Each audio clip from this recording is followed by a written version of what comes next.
savol bersam yig'lamaysizmi? Instagramga qo'ygan vaqtimda hamma yig'ladi, nimaga yig'lataverasiz deyapti-da. Yig'lamayman desangiz, gaplashamiz.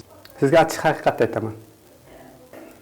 Endi bundan buyog'iga kechqurun kelganda, "Ona, nima ovqat qildingiz?" deb uyg'otmaydi o'g'lingiz. Yarim yo'lga yetganda telefon qilib qo'yadi. "Men boryapman, ovqatlarni tayyorlab qo'y" deydi. Ertalab ishga kechikib, uyqusidan tura olmasa, shartta xonasiga kelib, "Tur o'g'lim, ishga kechikyapsan" deb kira olmaysiz. Sekin xonasini taqillatib kirasiz. Ya bo'lmasa kelin Jalolbekka ayting, "Ishga kechikyapti, uyg'otib yuboring" deysiz. Agar mabodo keliningiz bilib bilmay qo'lingiz ortib qo'ysa ham, kelib o'g'lingizga ayta olmaysiz. "Qo'y, shu bolalarim baxtli yashasin, tinib tinchib ketsin" deb. Endi savolga o'taman-da. Nimaga bizning onalarimiz bunaqa? Faqat bolam deb yashaydi. Bu bilan o'zini o'ylamaydi, o'zi uchun yashamaydi.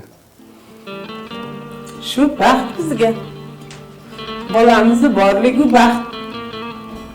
Sizning baxtimiz bolalarimizda. Ko'rgularim baxtlilarga xos. O'zimni o'tib qo'yaman yana. Qo'lingizdan tutib yuray iltimos. Adashib qolyapman dunyoda, ona.